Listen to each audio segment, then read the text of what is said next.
Doctor Manish ji, doctor देव और यहाँ उपस्थित सभी शिक्षक।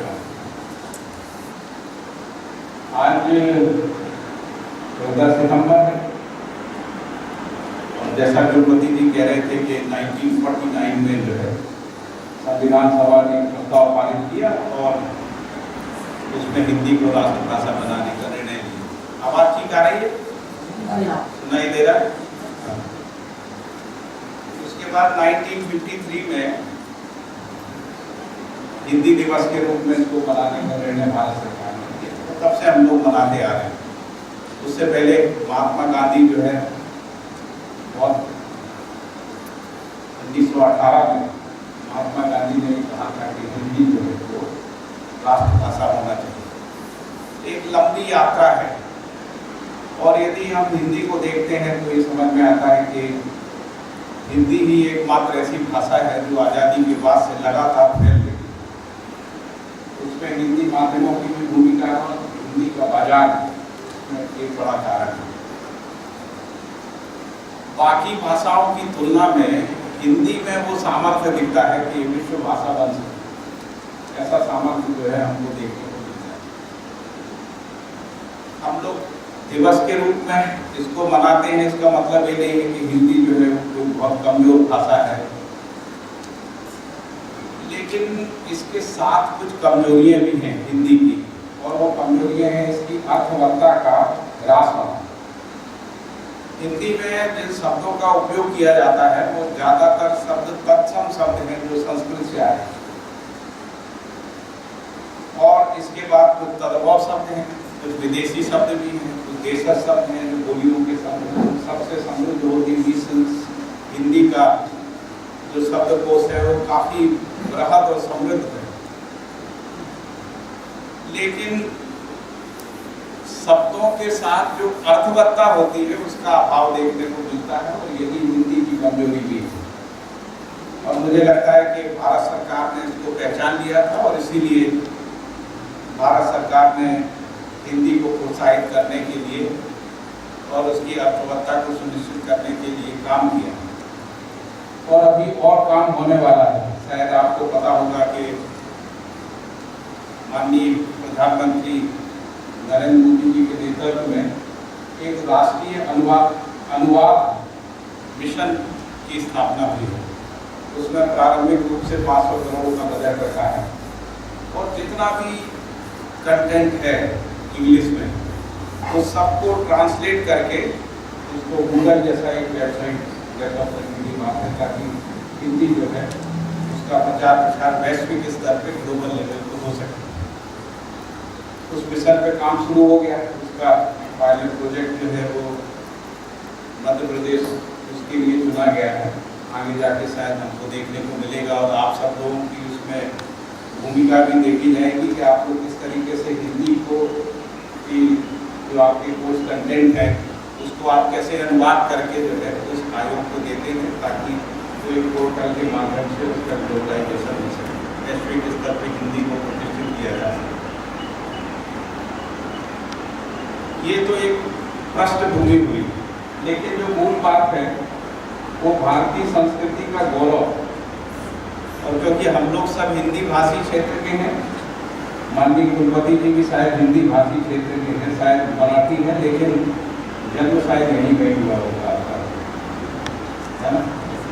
तो मुझे लगता है कि मातृभाषा तो मराठी होते हुए भी हिंदी ही होती है। तो जब हम संस्कृति की बात करते हैं, संस्कृति का मतलब क्या होता है? हमारी परंपरा में, जिसको हम लोग वैदिक परंपरा कहते हैं, वैदिक परंपरा में एक हिस्सा है जिसको हम लोग ज्ञान कहते हैं, जिसका वर्णन जो है ऋग्वेद में मिलता है। इसके बाद जो हमारा सामवेद है उसमें उपासनाओं का वर्णन है, और इसके बाद जो अथर्ववेद है उसमें मूल रूप से विज्ञान का उल्लेख है। जो उत्पादन प्रणालियों का जो विज्ञान है उसकी बात अथर्ववेद में आएगी। तो इस दृष्टिकोण से देखें तो भारतीय संस्कृति क्या हुई? तो भारतीय संस्कृति हुई ज्ञान की एक सतत बहती हुई धारा, भारतीय संस्कृति क्या हुई? उपासना के रूप में विवेक की एक धारा जो वैदिक काल से लेकर वर्तमान तक बहती चली आ रही है। भारतीय संस्कृति क्या हुई? तो विज्ञान की एक धारा, उत्पादन प्रणालियों से समृद्ध ये भारत जो है हजारों साल से उत्पादन प्रणालियों के माध्यम से विज्ञान को अपनी परंपरा में प्रतिष्ठित करता रहा। तो इसलिए जब हम भारतीय संस्कृति की बात करते हैं तो ज्ञान, विवेक और विज्ञान ये तीन आयाम जो है हमको देखने को मिलते हैं। और उन्हीं तीन आयाम की धारा जो है हजारों साल से बहती हुई इस प्रवाहमान वैदिक सनातन परंपरा में हमको दिखती है, जिसको हिंदी जो है अभिव्यक्त करती है। हिंदी जिसकी प्रतिष्ठा को बढ़ाती है, हिंदी जिसको हृदयांगम कराती है। हम सभी लोगों के हृदय में ज्ञान, विवेक, विज्ञान को हृदयांगम कराने वाली जो भाषा है वो हमारी अपनी मातृभाषा है और जिसको मैं हिंदी कहता हूँ। और जब मैं हिंदी में बात करता हूँ तो मुझे ऐसा लगता है कि मैं ब्रेन से नहीं बात कर रहा हूँ, मस्तिष्क से नहीं आ रही है विचार, मेरे हृदय से आ रहे हैं। हृदय से यदि कोई भी भाषा हो, हिंदी हो चाहे मराठी हो, जिसकी जो भी मातृभाषा है, हृदय से तभी निकलती है जब वो उसकी मातृभाषा होती है। इसके अलावा यदि हम कोई भी भाषा को सीखते हैं, वो भाषा जो है हृदय को छूती नहीं है, स्पर्श नहीं करती है। एकेडमिक्स की भाषा अंग्रेजी हो सकती है। मैं तो अंग्रेजी का जब इतिहास देखता हूँ तो मुझे आश्चर्य होता है कि अंग्रेजी तो बहुत थोड़े से देशों की भाषा है जिसको हम लोग इंटरनेशनल लैंग्वेज बोलते हैं। अमेरिका है, इंग्लैंड है और कुछ यूरोपियन कंट्रीज हैं, उसमें भी यूरोप के भी पूरे कंट्रीज में जो है अंग्रेजी नहीं है, कहीं स्पेनिश है, जर्मनी है, फ्रेंच है आदि है। कनाडा में भी जो है वो आधे कनाडा में अंग्रेजी है, बाकी आधे कनाडा में जो है अंग्रेजी नहीं है। लेकिन अंग्रेजी धीरे धीरे धीरे शिक्षा में आते हुए उसने अपना विस्तार किया और उनका शब्दकोश भी बहुत समृद्ध है। अंग्रेजी को यदि हम देखते हैं तो उसके मूल में जो है ग्रीक और रोमन जो है ट्रेडिशंस हैं। जो भाषा विज्ञान के तो जानते हैं वो समझते हैं कि रोमन मूल से ही, ये ग्रीक मूल से ही अंग्रेजी भाषा को उसकी अर्थवत्ता प्राप्त हुई है। वैसे ही हमारी हिंदी को जो अर्थवत्ता मिली है उसके मूल में संस्कृत है और संस्कृत के मूल में भी कुछ भाषाएं हैं जो हमारी सनातन भाषाएं हैं। ये जैसे जैन परंपरा में प्राकृत है, पाली है, बौद्ध परंपरा में पाली है। ये एक बात है, समझने की बात है। और जब हम भाषा से अभिव्यक्त होते हैं तो होता क्या है, घटना के रूप में क्या होता है। यदि मैं भाषा के मनोविज्ञान को या भाषा की फिलॉसफी को आपके सामने रखने का प्रयास करूं तो भाषा की एक सरल परिभाषा है, जो भाष्य है वो भाषा है। इसका मतलब है भाषा के मूल में भाव है, क्योंकि भाव ही भाषने वाली चीज है। बाकी जो क्रिया पक्ष होता है वो तो विश्लेषण की वस्तु होती है। जैसे हम लोग बाकी जो विचार होते हैं, रासायनिक भौतिक क्रियाएं होती हैं, उनका विश्लेषण करते हैं, लेकिन भाव का विश्लेषण नहीं होता है। तो मूल रूप से किसी भी भाषा के मूल में भाव होता है। भाव से मौलिकता का पहचान होता है। जैसे हम कहते हैं ये आदमी है, ये जानवर है, ऐसा हम लोग बोलते हैं। पशुत्व एक प्रकार की मौलिकता है, जानवरत्व जो है एक मौलिकता है। आदमियत्व या मानवता जो है वो एक प्रकार की मानव की मौलिकता है। यदि मानव में भाव के मूल में यदि हम समझने जाएं तो एक प्रकार के भाव समुच्चय के रूप में हम लोग कहते हैं कि ये मानवता है। एक प्रकार के भाव समुच्चय हो तो उसको कहते हैं कि आदमी नहीं है, जानवर है। जैसे जिसमें दीनता, हीनता, क्रूरता हो, हम कहते हैं कि ये जीव चेतना में है। यदि क्रूरता प्रधान आदमी हो जाए तो हम कहते हैं राक्षस मानव। तो इस तरीके से राक्षसत्व जो है उससे व्यक्त होता है।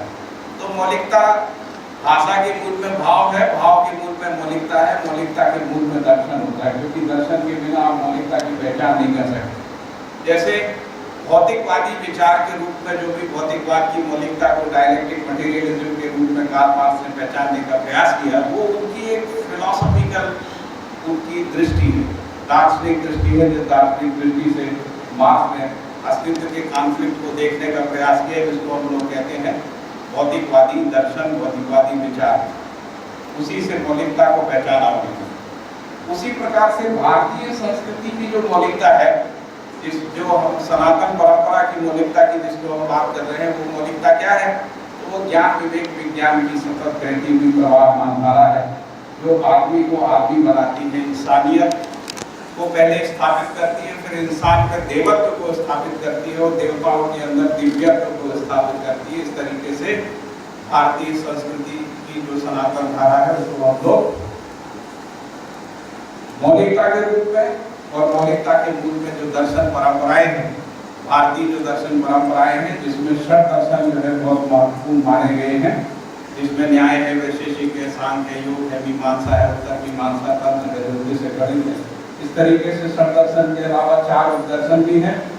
और फिर भारतीय सनातन परंपरा में मैं जैन को से अलग नहीं मानता हूँ, इसलिए जैन दर्शन है, श्यामवाद है, नीकांतवाद है, फिर बौद्ध दर्शन है, हीनयान महायान के रूप में हमको बौद्ध दर्शन की परंपरा देखने को मिलती है। तो ये जो दर्शन है ये मौलिकता का प्रकाशन करते हैं, मौलिकता को पहचानने में मदद करते हैं। दर्शन के रूप में कोई दर्शक होना जरूरी है, यदि दर्शक नहीं है तो दर्शन नहीं हो सकता। दर्शन का मतलब होता है कि क्रिया को या वास्तविकताओं को देखने की दृष्टि है, जो दृश्य है और दर्शक है और उसकी दृष्टि है, तीनों के योगफल में दर्शन नाम की क्रिया होती है और वो किसी व्यक्ति के अंदर ही होती है, किसी इंडिविजुअल के अंदर होती है। जैसे हमारे जो दार्शनिक आचार्य हैं, उन आचार्यों ने दर्शनों को प्रतिपादित किया, जिसको मैंने कहा कि सांख्य योग मीमांसा आदि जो दर्शन है, जैसे पतंजलि ने जो है योग दर्शन की बात की, जैमिनी ने जो है धर्म मीमांसा की बात की, शंकराचार्य ने ज्ञान मीमांसा की बात की, शंकराचार्य, रामानुजाचार्य, वल्लभाचार्य, निम्बकाचार्य आदि जो है जिन्होंने अद्वैत वेदांत, द्वैताद्वैत, विशिष्टाद्वैत, द्वैत आदि मतों को अद्वैत दृष्टि से प्रतिपादन करने का काम किया, जिसको हम लोग उत्तर मीमांसा का काल कहते हैं। तो मैंने कहा कि दर्शक के रूप में दर्शक का होना, यानी मेरा अपना होना जरूरी है। यदि मैं अपने होने को नहीं पहचानता हूँ तो मेरे अंदर दर्शन क्रिया नहीं हो सकती। इसलिए दर्शन से पहले अपने होने को, अपने अस्तित्व को पहचानने की आवश्यकता होती है, तभी हमारे अंदर दर्शन क्रिया का जो है उद्भव होता है, प्रकटन। और यदि हम अपने अंदर होने वाले अपने स्वयं के अस्तित्व को पहचानने की क्रिया नहीं होती है तो हम शरीर से जो संकेत हमारे अपने अंदर पहुँचते हैं उससे संचालित होते हैं, जिसको हम कहते हैं इंद्रियों से हम चलते हैं, विषयों से चलते हैं ना, जिसको हम षड विकारों से चलते हैं, इस तरीके से कहते हैं। जैसे काम, क्रोध, लोभ, मोह, मद और मात्सर्य से चलते हैं हम। शब्द, स्पर्श, रूप, रस, गंध इंद्रियों से चलते हैं, या सुविधा संग्रह भोग से चलते हैं, भय, आस्था, प्रलोभन से चलते हैं। यानी हमारा अपना कुछ जिसको कहें केंद्रीय नहीं है, ध्रुव नहीं है, हमारा अपना अस्तित्व नहीं है। जब हमारा अपना अस्तित्व नहीं होता है तो हम किसी दर्शन को समझने के लिए योग्य नहीं है, पात्र नहीं है, ऐसा कह सकते। दर्शक के मूल में उसकी योग्यता, क्षमता और पात्रता होती है। जैसे आप कितनी भाषा बोल सकते हैं, उतनी ही भाषा बोल सकते हैं जितनी शब्दावली है, जितने शब्दों के आप अर्थ को समझते हैं, जितने शब्दों को आपने स्मृति में धारण कर रखा है। तो शब्द को आपने ग्रहण किया है ना, शब्द को आपने अभिव्यक्त किया, संप्रेषित किया और शब्द के माध्यम से आपने अपने आचरण को प्रकाशित किया। इस रूप में जो दर्शक है उसके मूल में उसकी पात्रता, योग्यता और क्षमता होती है। पात्रता, योग्यता, क्षमता के आधार पर ही भाषा की भाष, आभास और प्रतीति होती है। भाष, आभास, प्रतीति के मूल में भाषा है। इस तरीके से भाषा के मनोविज्ञान को या भाषा के दर्शन को आप समझ सकते हैं। ये बात है, इस पे आप लोग विचार करेंगे तो बहुत मजा आएगा। आपको लगेगा कि यार हम भाषा को समझ पाए। यदि हम केवल भाषा को इतना समझते हैं कि हम केवल परस्परता में, व्यवहार में, व्यापार में हम या शिक्षा में कुछ कम्युनिकेट कर देते हैं। आमतौर पे हम क्या करते हैं, हमारे परसेप्शंस में कुछ अर्थ रहते हैं, हम उस अर्थ को मुंह से बोलते रहते हैं, ये मान के बोलते रहते हैं सामने वाला सुन रहा है तो वो समझ गया होगा, लेकिन इसमें संप्रेषणा नहीं होती। संप्रेषणा शब्द का मतलब होता है कि जो मेरे अंदर अर्थ प्रकाशित है वही अर्थ यदि आपके अंदर प्रकाशित हो गया तो संप्रेषणा होती है। संप्रेषणा मतलब एक जैसा प्रकाशन हो जाना। यदि अर्थ अलग अलग हो गया, मेरे अंदर अर्थ कुछ प्रकाशित है, जैसे मैंने न्याय शब्द बोला, धर्म शब्द, सत्य शब्द बोला, मेरे अंदर उसका अर्थ कुछ और है, आपके अंदर कुछ और प्रकाशित हो गया तो संप्रेषणा नहीं होगी। संप्रेषणा नहीं होगी तो भाषा का प्रयोजन पूरा नहीं होगा। भाषा का प्रयोजन पूरा नहीं होगा और भ्रम पैदा होंगे। ज़्यादातर जो भ्रम इसलिए पैदा होते हैं कि जब हम बोल रहे होते हैं तो सामने वाला कुछ और समझ के चला जाता है और इसके कारण से कम्युनिकेशन का गैप होता है और कम्युनिकेशन का गैप बहुत सारी समस्याओं को पैदा करता है। इसलिए जब हम भाषा को समझने की कोशिश करते हैं तो उसकी अर्थवत्ता को समझने की आवश्यकता होती है और उसकी अर्थवत्ता ही किसी भाषा की संस्कृति होती है, जिसको हम लोग संस्कृति कह रहे हैं। और यदि हम भारतीय संस्कृति की बात कर रहे हैं तो भारतीय संस्कृति में ज्ञान विवेक विज्ञान का जो प्रवाहमान धारा है उसको समझने की जरूरत है। ज्ञान के रूप में हमारे पास दर्शन की परंपराएं हैं, विवेक के रूप में व्यवहार की परंपराएं हैं। व्यवहार की परंपराएं जो है वो परिवार, समाज, राष्ट्र, अंतर्राष्ट्र में देखने को मिलती है, क्योंकि व्यवहार जो है वो परिवार में होता है। माता पिता पुत्र पुत्री संबंध के रूप में व्यवहार होता है, भाई बहन के संबंध में व्यवहार होता है, पति पत्नी संबंध में व्यवहार होता है। परिवार के अंदर व्यवहार की धारा चलती है। जिसको व्यवहार की समझ है उसी को कहते हैं कि वो विवेकशील है। यदि उसको व्यवहार की समझ नहीं है तो कहते हैं अविवेकी आदमी है, इसको कुछ नहीं आता, ये पढ़ा लिखा जो है मूर्ख है ना। पढ़ा लिखा है, डिग्री ले ली है ना, इसने पीएचडी कर लिया है, इसको बड़े बड़े सम्मान मिल गए हैं, बड़े बड़े आर्टिकल अखबार में लिखता है, लेकिन इसमें विवेक नहीं है, विवेक की समझ नहीं, क्योंकि व्यवहार की समझ नहीं है। व्यवहार की समझ होना ही विवेक की समझ है और हमारी सनातन परंपरा में विवेक की समझ थी। उसी समझ को मनु ने अपने धर्मशास्त्र के माध्यम से व्यक्त करने का काम किया और उन्होंने परिवार रूपी संस्था में माता पिता के कर्तव्य, पुत्र पुत्रियों के कर्तव्य, पति पत्नी के कर्तव्य को जो है परिभाषित किया, आचार संहिता में उसको जगह दी। हो सकता है उससे कुछ लोगों की असहमतियां हो सकती है और इसीलिए आचार संहिताओं में परिमार्जन की निरंतर आवश्यकता होती है। इसीलिए पूरी दुनिया में जो ट्रेडिशनल लॉ था, जिसको हम लोग आचार संहिताएं कहते हैं, वो ट्रेडिशनल लॉ कॉन्स्टिट्यूशनल लॉ के रूप में डेवलप हुआ। जिस कॉन्स्टिट्यूशन की हम लोग बात कर रहे हैं, जिसने हिंदी को जो है संविधान सभा ने राष्ट्रभाषा का दर्जा दिया, जिस संविधान की छत्र छाया में हम लोग सब हैं, तो ये एक प्रकार से ट्रेडिशनल लॉ से कॉन्स्टिट्यूशनल लॉ की जो है एक यात्रा है। तो मैंने कहा कि जो विवेक की शुरुआत है वो रिलेशनशिप से होती है, संबंध से होती है, जिसकी पहली जो जगह है वो परिवार है। परिवार में यदि किसी को संबंध निर्वाह नहीं आता, वो समाज में कर नहीं सकता। यदि जो परिवार में समस्या है वो समाज में किसी भी नेतृत्व के रूप में आगे बढ़ेगा, वो समाज में संकट पैदा करेगा, समस्याओं को पैदा करेगा। हजारों उदाहरणों को आप अपने चारों ओर देख सकते हैं। जिन्होंने परिवार में जिनका जीना ठीक से नहीं हुआ, वो समाज में जाके समस्या बन जाती है। इसलिए समाज एक ऐसी जगह, परिवार एक ऐसी जगह है जहाँ पे संस्कारित करने का काम जो है वो संबंध निर्वाह के अर्थ में होता है। माता पिता पुत्र पुत्री के बीच में एक निश्चित अपेक्षाएं होती हैं। माता पिता जो है अपने पुत्र पुत्री का जो है वो पोषण करते हैं, संरक्षण करते हैं, भाषा से पोषण करते हैं, उनका संस्कृति से पोषण करते हैं, विधि से पोषण करते हैं, व्यवस्था से पोषण करते हैं, आहार से पोषण करते हैं, उनका संरक्षण करते हैं। क्योंकि बच्चा जो है जन्म से न्याय का याचक होता है, सत्य का वक्ता होता है। उसके सत्य बोलने की प्रवृत्ति का संरक्षण जो परिवार कर पाते हैं, उन्हीं के परिवार में सत्य प्रतिष्ठित होता है। अदरवाइज सत्य जो है वो विलोपित हो जाता है। इसलिए व्यवहार को बहुत गहराई से समझने की जरूरत है। यदि व्यवहार को समझते हैं तो विवेक को समझते हैं, विवेक को समझते हैं तो भारतीय संस्कृति को समझते हैं, और भारतीय संस्कृति को समझते हैं तो हम अपने परिवार में, अपने संबंधों में विवेक का यानी संबंध का निर्वाह कर पाने में सक्षम होते हैं। ऐसा मैंने इसको समझा है। आप लोग इसको जांच के देख सकते हैं कि क्या ये सत्य है। तीसरी मैंने बात की कि जब हम संस्कृति की बात करते हैं, हजारों साल से हम लोग अर्थोपार्जन करते आ रहे हैं। अर्थोपार्जन की हमारी अपनी विधियाँ रही हैं, जो परंपरागत विधियाँ रही हैं। आज विज्ञान का बहुत सारा विकास हो गया। विज्ञान ने बहुत सारी साइंस टेक्नोलॉजी के माध्यम से बहुत सारा कृषि के क्षेत्र में, इंडस्ट्रियल प्रोडक्शन के क्षेत्र में बड़ा क्रांतिकारी जो है वो काम किया। लेकिन उससे हुआ क्या? हुआ ये कि हमारे सारे खाद्यान्न जो है उनकी पोषकता खत्म हो गई। हमारे खाद्यान्न जो है वो जहर में डूब गए। हमारी हवा जो है खराब हो गई, हमारा ग्राउंड वाटर खराब हो गया, हमारी वायुमंडल खराब हो गया, हमारी ओजोन लेयर जो रक्षा कवच था, इस पृथ्वी के वातावरण की रक्षा करने के लिए जो है कुदरती बना था, उसको विज्ञान ने डैमेज कर दिया। हर जगह असंतुलन हो गया, हर जगह जो है अनियंत्रण देखने को मिलता है, और यही सामाजिक स्तर पे भी हो गया। उत्पादन प्रणाली जो है वो विज्ञान सम्मत नहीं है। यदि जिसको हम कहें कि जो विज्ञान है, विज्ञान का मतलब था कि जो जिसको हम कहते हैं कि नेचर का जो रेगुलर बिहेवियर है, प्रकृति का जो नियमित व्यवहार है, उसको समझने के लिए विज्ञान था। फिजिक्स किस लिए थी?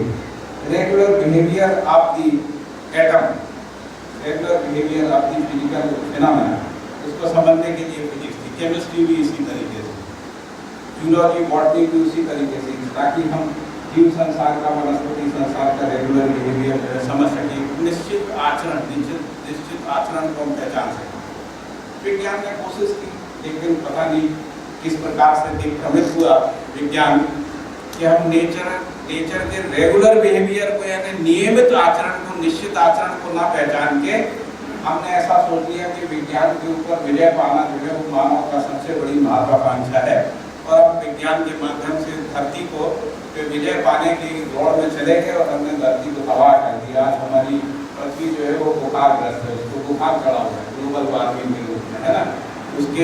उसको प्राणवायु नहीं मिल रही है। प्राणवायु नहीं मिलने के कारण से नाना प्रकार के रोग हो रहे हैं। यदि आप में से कोई लोग दिल्ली जाते होंगे तो आपको पता होगा कि दिल्ली में सांस लेना मुश्किल हो जाता है। दिल्ली में जैसे आपके मनीष जी के कमरे से मैं यहाँ तक आया, इतनी देर में भी हाफी भरने लगती, इतना प्रदूषित वातावरण हो गया है दिल्ली का। उसका कारण है कि विज्ञान जो है वो विवेक सम्मत नहीं हुआ।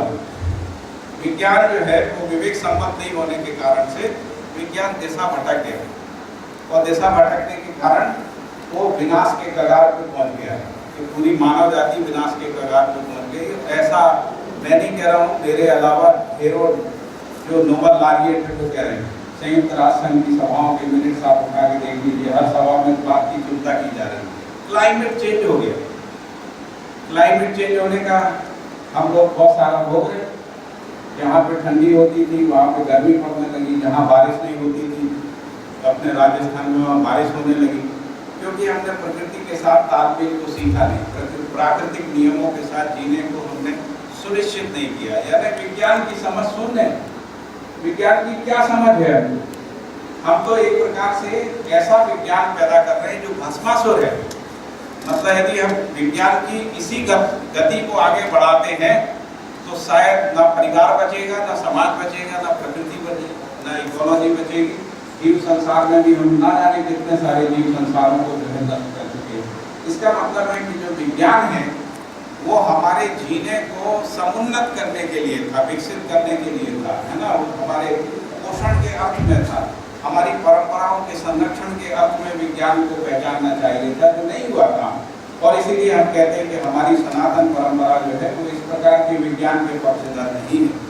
इसलिए हमको विज्ञान की भारतीय सनातन धारा को पहचानने की जरूरत है कि हम जैसे ऑर्गेनिक फार्मिंग के माध्यम से हम अपना उत्पादन भी कर सकते हैं और उस उत्पादन के माध्यम से सभी का भरण पोषण कर सकते हैं और हम पूरे समाज को रोग मुक्त कर सकते हैं। ऐसे विज्ञान को सीखने की आवश्यकता है। और यदि हम भारतीय संस्कृति के इन तत्वों को पहचानते हैं, जिसको मैंने कहा कि ज्ञान विवेक विज्ञान के तत्वों को पहचानते हैं, तभी हम भाषा के रूप में उसको अभिव्यक्त कर पाएंगे। भाषा के रूप में यदि अभिव्यक्त होता है तो संस्कार होगा, परिवार में संस्कार आएगा, समाज में संस्कार आएगा। जिस संस्कारहीनता को हम लोग भोग रहे हैं, आज मैं ऐसा देख रहा हूँ कि परिवारों में हालत ये है कि छत तो जरूर एक ही है, घर एक है हमारा, है ना, लेकिन अंदर रहने वाली एक नहीं है। इसीलिए किसी परिवार का कोई चरित्र ही नहीं बचा। अब लोग एक समय सागर में 30-40 साल पहले कुछ फैमिलीज के कैरेक्टर को पहचान देते हैं, ये वो परिवार है, ये उस परिवार का बच्चा है, ऐसा पहचानते हैं, इसमें ये संस्कार होगा। आज वो खत्म हो गया, व्यक्तियों की पहचान बची है। भैया उस परिवार में फलाना जो है वो बड़ा होशियार है या फलाना बहुत दुष्ट है, ऐसा पहचान हो गया। परिवार का पहचान खत्म हो गया, क्योंकि हमारी चेतना का विकास नहीं हो गया। हम वापिस जो है जीव चेतना में आ गए। हम जंगल में विकसित होते होते एक सिविलाइजेशन के दौर में पहुंचे थे वैदिक काल में, वहाँ से फिर डिट्यूरेट होते होते जंगल युग में आ गए, ऐसा हमको लगता है। जंगल युग में जो है संबंध नहीं होते, या संबंध का पहचान जो है टेम्परेरी होता है। जो भी जानवरों के बच्चे होते हैं उनके साथ संबंध का जो पहचान होता है थोड़े समय के लिए, 1 साल 2 साल 6 महीने 3 महीने इस तरीके से रहता है। गाय को ज़्यादा देर तक पहचान पाती है अपने संतान को, निरंतरता नहीं है। मानव में ही संबंध के पहचान की निरंतरता थी। यदि माँ अपने बच्चे को जन्म देती है तो मृत्यु तक उस संबंध को पहचानती, उसका निर्वाह करती है और वो नैसर्गिक रूप से करती है और उसके कारण से परिवार का एक चरित्र बनता था, वो चरित्र विलोपित हो गया। इसको समझने की आवश्यकता है। यदि आप लोग समझेंगे तो भाषा का प्रयोजन पूरा होगा। एक बात मैं इसको अभी यही रोक रहा हूँ, एक दूसरी बात की ओर ले जा रहा हूँ। भाषा क्या चीज, भाषा कैसे उद्भव हुआ, भाषा का उद्भव कैसे हुआ। हम लोग कहते हैं हमारी जो परंपरा है वो श्रुति स्मृतियों की परंपरा है। श्रुति का मतलब होता है जो वैदिक ज्ञान है उसको श्रुति कहते हैं। वैदिक ज्ञान के आधार पे आचार्यों ने जो भी रचनाएं करी है, जिनको हम लोग स्मृति ग्रंथ या पुराण आदि बोलते हैं या दर्शन के साथ बोलते हैं, वो सब स्मृति के हिस्से हैं। इसके बाद इतिहास के कुछ शास्त्र हैं, रामायण और महाभारत को इतिहास का शास्त्र बोलते हैं। इस तरीके से हमारी श्रुति स्मृति के रूप में परंपरा है। लेकिन ये श्रुति और स्मृति के मूल में क्या है, तो मूल में एग्जिस्टेंस है, अस्तित्व है। अस्तित्व में जो भी कुछ क्रियाकलाप होता है वो क्रियाकलाप जो है वो मानव के माध्यम से व्यक्त होता है, जीव संसार के माध्यम से व्यक्त होता है, वनस्पति संसार में व्यक्त होता है और पदार्थ राशियों में भी व्यक्त होता है। इसलिए पदार्थ राशियों में जो ध्वनि पैदा होती है वो भाषा के मूल में है। भाषा बिना ध्वनि के नहीं हो सकती। उसमें कहीं ना कहीं ध्वनि से प्राप्त संकेतों को अभिव्यक्त करने के लिए हमने शब्दों की रचना की है। और ये ध्वनियाँ जो है वातावरण में रहती है, अस्तित्व में रहती है, नैसर्गिकता में रहती है। इन ध्वनियों को पहचानने का काम जो है वो हम पदार्थ राशियों में देखते हैं। जैसे नदियाँ भी कुछ एक आवाज़ करती हैं, हवा जो बहती है वो भी आवाज़ करती है। जितनी भी प्रकार की जिस हारमोनियस साउंड यदि पैदा हो जाती है वो एक ऊंचाई में जाके हारमोनियस साउंड में बदल जाती है। इससे पता लगता है कि प्रकृति में एक ध्वनि होती है। ध्वनि के रूप में श्रुति ही ध्वनि के माध्यम से अभिव्यक्त होती है। और इसीलिए हम कहते हैं कि भाषाओं का जो उद्भव है, भाषाओं की जो प्रकटनशीलता है वो श्रुतियों से होती है। और श्रुति अस्तित्व में लय, गति और तरंग के रूप में होती है। श्रुतियाँ जो है अस्तित्व में लय के रूप में रहती हैं, गति के रूप में रहती है, तरंग के रूप में रहती है और यही हारमोनियस साउंड को पैदा करते हैं, जो जिसको हम कह सकते हैं कि जो प्रकृति का संगीत है उस संगीत को पैदा करते हैं। यही जब जीव संसार में जाता है तो जीव संसार में ध्वनियों के साथ कार्य संकेतों को ग्रहण करने की क्षमता जो है वो विकसित हो जाती है, जो श्रुति सम्मत होती है। जैसे पेड़ की जो जड़ें होती हैं वो अपने अपने पोषक तत्वों को पहचानती हैं। आंवले का पेड़ जो है अपने पोषक तत्व को पहचानता है, आम का पेड़ अपने पोषक तत्वों को पहचानता है। यानी उसमें पहचानने और निर्वाह करने का क्रिया जो है, जैसे भाषा क्या करती है, पहचानने और निर्वाह करने की क्रिया को सतत बनाए रखती है, उसी प्रकार से पूरा वनस्पति संसार में जो है पहचानने निर्वाह करने की क्रिया जो है वो कार्य संकेतों के ग्रहण के रूप में बनी रहती है। जीव संसार में आगे नाद भी उसमें शामिल हो जाता है। जीव संसार में ध्वनि के साथ कार्य संकेत के साथ नाद होता है। इसलिए सभी जीव संसार एक प्रकार का नाद करते हैं। नाद का मतलब होता है स्वर ध्वनियों को नाद कहते हैं। ध्वनियाँ दो प्रकार की होती हैं। एक ध्वनियाँ वो होती है जिनको हम लोग व्यंजन ध्वनियाँ कहते हैं, है ना। एक ध्वनियाँ होती है जो स्वर ध्वनि होती है। स्वर ध्वनियों का जो मूल है वो अस्तित्व होता है। व्यंजन ध्वनियाँ जो है वो स्वर ध्वनियों के योगफल से बनती है। जैसे आ हम बोलते हैं आ स्वर ध्वनि है, जैसे हम का बोलते हैं तो का में आ शामिल रहता है। यानी ऐसा व्यंजन कोई भी शब्द नहीं होता है जिसमें स्वर ध्वनि ना हो। स्वर के योगफल से ही, इसी को कहते हैं कि भाषा का सह अस्तित्व है। जीव संसार जो है उनको स्वर ध्वनियों को पैदा करते हैं, जिनको हम लोग नाद कहते हैं। और नाद का भी एक प्रयोजन है। नाद जो है जीव संसार के क्रियाकलाप को निर्वाह करने के अर्थ में उनमें नाद होता है। उनमें एक प्रकार का संप्रेषणा होती है, कम्युनिकेशन होता है, जिस कम्युनिकेशन में नाद की अपनी भूमिका होती है। इसके बाद मानव में नाद के साथ शब्द का प्रकटन हुआ और मानव ने प्रकृति के जो संकेत हैं उन्हीं संकेतों से ध्वनि के रूप में शब्दों को गढ़ने का प्रयास किया। हमारे ऋषियों ने, जिसमें पाणिनि और यास्क के जैसे बड़े व्याकरणाचार्य भी हुए हैं, लेकिन पाणिनि और यास्क से बहुत पहले शब्दों को पहचानने का काम जो है वो परंपरा में रहा है। आज भी हजारों की संख्या में भाषाएं हैं। 5000 भाषाएं जो है अभी भी इस पूरी पृथ्वी में जीवित हैं। इन 5000 भाषाओं का स्रोत कोई भी शास्त्रीय व्यक्ति नहीं है, कोई विश्वविद्यालय नहीं है, कोई भारत सरकार के द्वारा स्थापित किया कोई मंत्रालय नहीं है। जिसने भाषाओं को जन्म दिया। ये सारी भाषाएं जो है वो नैसर्गिक रूप से समाज में उद्भव हुई। जहाँ शिक्षा का प्रकाश भी नहीं गया वहाँ पर भी अपनी भाषाएं हैं, जैसे ट्राइबल भाषाएं हैं जहाँ पर शिक्षा, औपचारिक शिक्षा जो है दूर दूर तक पहुँची भी नहीं, वहाँ पर भी कम्युनिकेशन होता है, भाषा होती है, एक दूसरे के साथ व्यवहार का निर्वाह होता है। तो इसलिए जो भाषाएं हैं वो नैसर्गिक रूप से मानव के अंदर प्रकट हुई हैं और मानव के अंदर विशेष रूप से शब्द के रूप में प्रकट हुई। और शब्द जो है अपने आप में एक ध्वनि समुच्चय होता है, उस ध्वनि समुच्चय के माध्यम से अस्तित्व में किसी वास्तविकता को इंगित करने का काम जो है शब्द करते हैं। शब्दों के संयोजन से वाक्य बने और शब्द से वाक्य की जो यात्रा है यहीं पर पाणिनि और व्यास के जैसे व्याकरणाचार्यों की भूमिका रही है, जिसने भाषा के प्रबंधन को जन्म दिया है। मुझे लगता है कि थोड़ी ज़्यादा दार्शनिक बातें हो रही हैं, लेकिन कभी कभी ऐसा मौका मिलता है। आज हिंदी दिवस के अवसर पर मुझे मौका मिल गया है कोई बात आपके साथ कर सकूं, इसलिए मैं उन्मुख तरीके से आपके सामने एक बात को रख रहा हूँ। मुझे नहीं पता आप कितना ग्रहण कर पा रहे होंगे, लेकिन मुझे इतना तो समझ में आ रहा है कि मज़ा जरूर आ रहा होगा, क्योंकि भाषा तभी तृप्त होती है जब आपको समझ में आती है। यदि भाषा समझ में नहीं आती है तो आपके अंदर एक अतृप्ति पैदा होती है, जिसको हम कहते हैं हम बोर हो गए, है ना। पता नहीं क्या पाठक जी बोल के गए कि सिर दर्द हो गया, हमारा सिर दर्द हो गया।